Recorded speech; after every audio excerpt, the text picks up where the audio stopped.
পুরনো দিনের ক্যামেরায় কিভাবে ছবি তোলা হতো বা পুরনো দিনে বায়োস্কোপ কিভাবে দেখানো হতো, জেনে নেব সেই বিবর্তনের ইতিহাস সম্বন্ধে।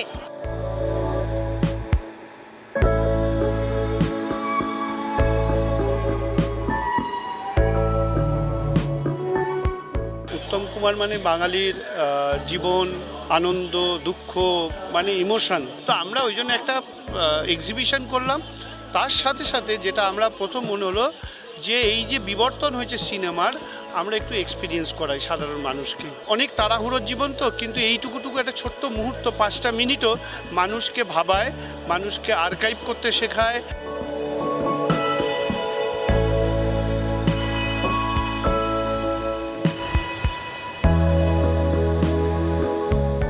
এই সুপার 8 প্রজেক্টর থেকে আমরা এখানে সিনেমা দেখতে পাচ্ছি। তখনকার দিনে 8mm তাই দিয়ে একটা সিনেমা রিল তৈরি হতো।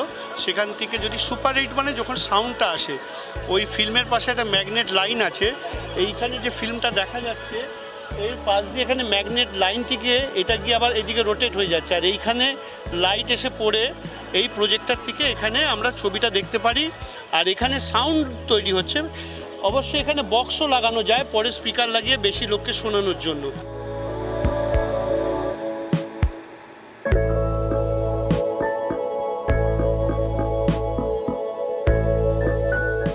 গ্রামেগঞ্জে, বিভিন্ন শহরের বিভিন্ন প্রান্তে মানুষ এই ধরনের বায়োস্কোপে দেখতো, স্কুলের পাশে, মাঠের পাশে। এখানে বিভিন্নটা, কেউ কেউ হয়তো তাজমহল, বিভিন্ন দেশের বিভিন্ন যে সৌধগুলো আছে সেগুলো নিয়ে দেখাতো। এটা 78 ভিনাইল, এগুলো এটা কাটা পিন দিয়ে চলে।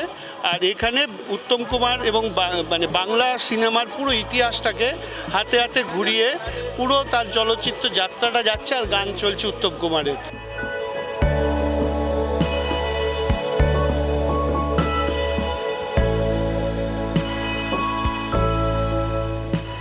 এটা হচ্ছে street box camera. Street box camera কেন ইম্পর্টেন্ট এখানে? এটা প্রথম কথা একটা এনসেন্ট টেকনোলজি, যেটা প্রায় বলতে পারেন যে ফটোগ্রাফি যখন শুরু হয়েছিল বিগিনিং 19th সেঞ্চুরিতে এটা ব্যবহার হতো। কোথায় ব্যবহার হতো? মূলত মেলায় ব্যবহার হতো। তার কারণ ফটোগ্রাফি যখন শুরু হয় তখন পুরো ফটোগ্রাফির ব্যাপারটাই ছিল বড় লোকদের জন্য, জমিদারদের জন্য এবং বিত্তবান মানুষের জন্য। এই ক্যামেরার মধ্যে থাকতো কি, একটা সিলভার জিলোটিন পেপার দিয়ে ছবি তোলা হতো, এটা দিয়ে। এটাই নেগেটিভ ইমেজটা এখানে আসে, আর ওই প্লেটের মধ্যে পেপারটা লাগানো থাকে। তাহলে কি হলো, পেপারে ছবিটা উঠে গেল। এবার এর মধ্যেই ডার্করুম আছে, মানে এটা সঙ্গে সঙ্গে ভয় হয়ে যাবে।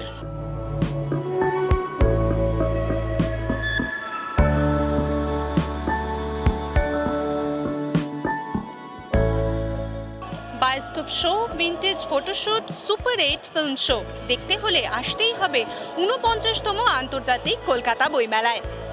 ক্যামেরায় স্নেহানপুরের সাথে সঞ্চয়িতার রিপোর্ট, এস নিউজ।